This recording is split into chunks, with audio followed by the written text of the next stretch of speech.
In late May of 1802, Roman workmen were excavating near the catacombs of St. Priscilla when they uncovered a tomb which had been sealed by 3 tiles. The 3 tiles had been painted with Christian symbols. There was a lily, that's a symbol of virginity, and there was a palm frond, it's a symbol of martyrdom. So they knew they had uncovered the tomb of a virgin martyr. Other symbols on the tiles indicated the different tortures to which this virgin martyr had been subjected while she was showing her love for Christ. There was a scourge, an anchor, 2 arrows pointing in opposite directions, and a symbol of an ordeal by flaming arrows, which is a 3rd arrow with a curved line. And the 3 tiles were also painted with a somewhat puzzling inscription. On one of the tiles, the first tile said Lumina, the second tile said Pax Te, the third tile said Cum Fi. After some head scratching, the workmen realized that 3 tiles were out of order, and we now know the reason for this. As it turns out, because the tiles were different sizes, and the opening carved for the tomb was somewhat uneven, if they were placed in the correct order, there would have been a gap. The tomb wouldn't have been sealed. So the biggest tile, which should have been in the last place, had to be moved over into the front place in order to seal the tomb. At any rate, once the tiles were correctly arranged, they read Pax Tecum Philomena, which means peace be with thee, Philomena. These workmen had just uncovered the tomb of Saint Philomena. When they removed the 3 tiles, there laying inside the tomb were her bones and also a broken clay flask. Why was there a clay flask in the tomb of this virgin martyr? Actually, it's very common to find a flask made out of crystal or glass or clay in the tomb of their martyrs because the flask was used to capture their blood, and then it was buried along with them. At any rate, the sides of this broken clay flask were actually covered with a layer of dry blood. And of course, this blood, the blood of a virgin martyr, is also a holy relic. And so the workmen took a glass vase and very carefully began removing the tiny particles of dried blood from the inside of the broken shards of the clay flask and dropped these blood particles into the glass vase. And as they did that, the workmen and other witnesses there witnessed the first of St. Philomena's innumerable marvels. They were amazed to see that as these little brownish dried particles of blood fell into the glass vase, their appearance marvelously changed. From a dark brown color, suddenly they appeared to be small rubies or little emeralds or diamonds or little pieces of gold or silver. The early 1900s, Father Paul O'Sullivan described this phenomenon, quote, this phenomenon continues to the present day, by the way, quote, the blood is not in a liquid state, but quite dry and in appearance resembles ashes. It is preserved in a small crystal vase which allows the visitor to see it. I had the happiness of examining this priceless treasure as many as 30 or 40 times. Each time, without fail, I saw the blood change most marvelously, and the transformation was so clear and distinct as not to allow room for the smallest doubt or misconception. Precious stones, rubies and emeralds, pieces of gold and particles of silver appeared mingled with the blood. One might shake the reliquary, and again the precious stones appeared, not always in the same way, but still clearly and distinctly. Close quote. At any rate, her relics were taken to a treasury there in Rome, and they remained there for a few more years until they were awarded to a small town near Naples, Mugnano. According to Joan Carroll Cruz, her relics were first taken from Rome to Naples, where the bones were joined together with wire and then wrapped in cloth.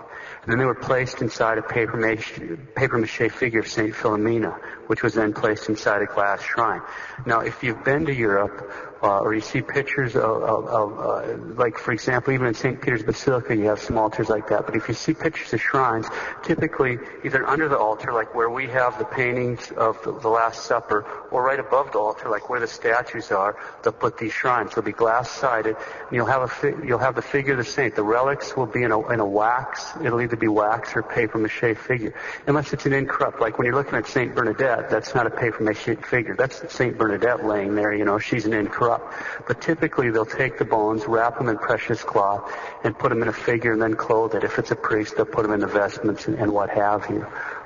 In Germany, at some of the places where we went to in Munich when I was just over there praying, they have another way. You see this occasionally too, where they'll take the relics, the skeleton will be there, but then they wrap it in real precious, like a golden lace, so you can actually see the bones, but it's the skeleton all laying there. So sometimes they'll put them in a figure that looks like the saint. Sometimes they'll wrap them like that, but it's very typical. They put the relics in a shrine, either above the altar to the saint or right under the altar itself, so you can look through and see. And those are the relics of the saint. Anyway.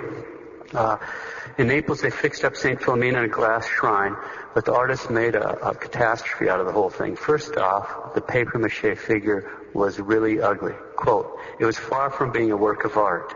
The face was a morbid white color, the lips were thick, and there's a grimace noticeable about the mouth," close quote. So the figure itself was ugly, but that's not all. The glass-sided shrine wasn't big enough. Here they have this 5-foot papier-mâché figure, but they made too small of a shrine. So she's kind of sitting up in the thing on this couch, and then they had to actually bend her knees to fit it in there. This is a papier-mâché figure, so they got her really awkwardly. She's reclining on this couch, and they have to bend up her knees, and then they squish her into the shrine. So it was kind of cheesy the way they put it together, but there it was. And they begin the journey from Naples to Mignano. Now, there's a whole series of marvelous events on the way, but we don't have time for that today. After the shrine arrived at the church, and they placed it above the altar, quote, "The right arm was elevated and stretched out, holding arrows, which were now aimed towards the feet instead of the heart, where they had formerly pointed." So this papier-mâché figure starts changing position. The mouth, now smiling, was slightly opened to reveal the teeth, and the color and the shape of the face changed into one of appealing beauty, close quote. Now, the bishop's seals had not been broken. When they seal them into one of these shrines, there's a series of ribbons that go around them with a big wax seal. The key was left in Naples, so you couldn't unlock it. The seals are on the whole thing. The workman comes. They got everybody under oath. "We haven't done anything to this. I didn't paint her like that," and so forth. So they had nothing to do with it. There's other things that happened with the statue. In 1841, for example, there were a group of pilgrims praying there before the shrine of St. Philomena, and the papier-mâché, she turns to the group of pilgrims and smiles, and then turns back, and then under oath. Anyway, a skeptical Italian woman had heard of the miraculous opening of this papier-mâché figure's eyes and so forth. Quote, "Brazenly approached the shrine one day. Sarcastically, she asked the saint how she could open her eyes when there were none beneath the closed eyelids. The statue of the saint opened its eyes and looked contemptuously and severely at the woman, and then sweetly closed its eyes, leaving the woman confused and contrite," close quote. Father O'Sullivan, quote, "During my own stay in Mignano, I saw the statue changing color very frequently, passing from pale to light blush and again to dark red. The lips were sometimes compressed and sometimes opened," close quote. There's a lot of other marvels associated with her statue, but time doesn't permit us to get into them here. What about her miracles? The week after St. Philomena's relics arrived in Mignano, they had a solemn mass of thanksgiving. At the very moment of the elevation, there was a great miracle. There was a 10-year-old girl who had been carried to Mass by her widowed mother. She was carried because since birth she'd been so severely crippled that she could neither stand nor walk. And then suddenly, in the midst of Mass, this little girl stands up and walks over to the shrine to thank St. Philomena for curing her. Now, this is a town where pretty much everybody knew each other, so you can imagine the excitement. And if you've ever seen a crowd of folks from southern Italy, we're talking excitement. That's not an insult. They're just excitable. I love it over there, but they're hot-blooded. Anyway, it only increased that night at Vespers. So everybody's all worked up, and they come to Vespers. The crowd by this time the church is so packed, the crowd spilled out on the street. You can't hardly move. And the priest is up there preaching a sermon, and a woman brings her 2-year-old daughter who's been blinded by the smallpox. And she pushes and shoves and forces her way all the way through the crowd, all the way up to the front. She gets right up to the shrine there, and there's a votive lamp burning there. Now, ours are made out of wax, but over there they're olive oil. So there's this oil lamp burning there.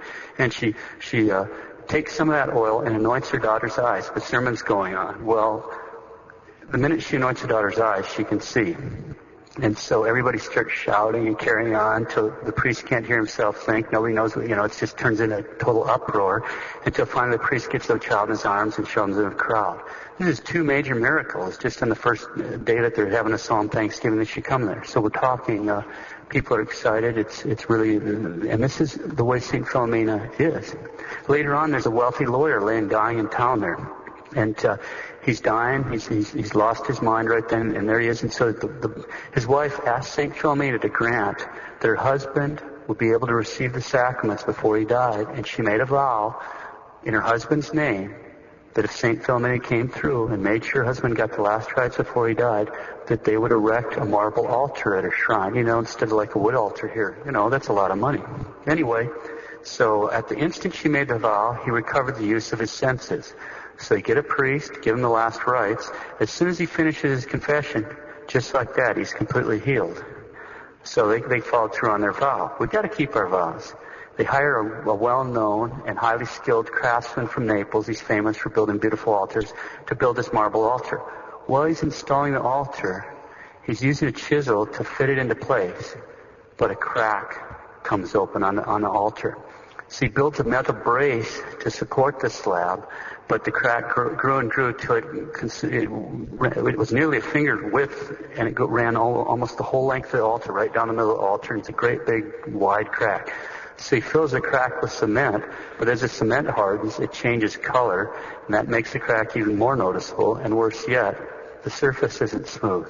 Well, as a priest, you don't want to be setting a chalice with the precious blood on an altar with a big, wowie right in the middle of it. You can tip over the precious blood. So anyway, there's a whole bunch of people present while he's working on it, and so this poor craftsman realized not only is the altar a mess, his whole reputation, really his livelihood is at stake. So he kneels down, because St. Philomena's right there, and asks for assistance. And when he stands up, the altar's solid. The darkened cement line is there, but it's no longer cement. It's part of the marble, and it looks just like a piece of dark marble vein running right through this altar. This miraculous altar is still visible. There's a plaque there with the witness testimonies and whatnot. We could go on for hours with the miracles, but time doesn't permit that. What about her life? What we know about St. Philomena's life was actually revealed by herself in 1833 to 3 different people: a good priest, a pious artist of known good morals, and a nun. So they're each in different parts of Italy. Each one of them was completely unknown to the other, and each one of the stories is in complete agreement, although St. Philomena revealed far more details to the nun. And you can read that story to get a lot more than what I'm going to tell you right here. In December of 1833, the Holy Office gave permission to print these stories. Okay, so in short, St. Philomena was martyred during the persecution of Diocletian. Now, this is the emperor known for having put to death St. Sebastian. In fact, as you know, he sentenced him to death twice because the first time didn't work. He also put to death his own wife, St. Serena, and his own daughter. Why? Because they become Catholic. And this was a very efficient emperor. Catholicism illegal. You're out of here. So he martyred his own wife and daughter. Anyway, Diocletian wanted then to take St. Philomena as his wife, but she refused his hand because she'd made a vow of perpetual virginity for the love of our Lord. All right, in his rage then, Diocletian has her scourged, and then she miraculously recovers from that overnight. Then he orders that she have an anchor tied around her neck and she be thrown into the Tiber River there in Rome. And so she was. But as she's thrown into the Tiber River, angels, the people watch this going on. She goes on and the anchor cord breaks as she's hitting the water, and something, which are the angels that she saw, lifts her up and sets her on the bank. So he has her tied up and shot full of arrows, and just like St. Sebastian, she recovered from that. So he ordered flaming arrows, maybe flaming arrows, so we'll get through whatever this magic that's going on. Flaming arrows be shot at her. And this one, they all started going different directions, and a number of them came flying back and killed some of the archers. Well, some of the other archers got religion right then. They got the gift of the faith, as well as did a number of the people that were watching, so there's all of a sudden becoming all kinds of conversions out of it. So finally, he has her head chopped off. Many saints have a great devotion to St. Philomena. Venerable Pauline Jericho, Blessed Bartolomeo, St. John Neumann, our incorrupt in Philly, Blessed Peter Julian Amard, St. Peter Chanel, St. Anthony Mary Claret, St. Francis Xavier Caverini, Blessed Anna Maria Taigi, the Mother Superior and a personal friend of St. Philippine de Chêne, St. Madeleine Sophie Barat, and of course the Holy Cure of ours, St. John Maria Vianney. The Venerable Pauline Jericho, who herself had been miraculously cured of a deadly illness by St. Philomena. It was a miracle that Gregory XVI totally astonished the Pope over the miracle. She'd been cured of this deadly illness by St. Philomena, and she's the one that told the curé all about St. Philomena, and then she gave him a relic. And this was a match made in heaven. I mean, the curé fell absolutely in love with St. Philomena. He had a side altar built to her in his church. He dedicated himself by a vow to St. Philomena. She appeared to him. She spoke with him. She granted everything in answer to his prayers. He had continually encouraged devotion to St. Philomena, and whenever a miracle would occur in ours, the curé would say, "It's St. Philomena. I wish she would work her miracles away from here." Besides the saints, a whole host of popes have had a great devotion to her. Leo XII, Gregory XVI, he gave her the title the Wonder Worker of the 19th century. Leo XIII and St. Pius X. Blessed Pius IX had an especially strong devotion to St. Philomena.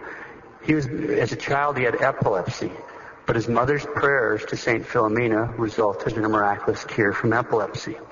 Later on, he was an archbishop, and he was dying of a deadly illness when St. Philomena came through and cured him miraculously of that. So when he became pope, he made a personal pilgrimage as the pope to the shrine at Mugnano and offered Mass at her altar, venerated her relics.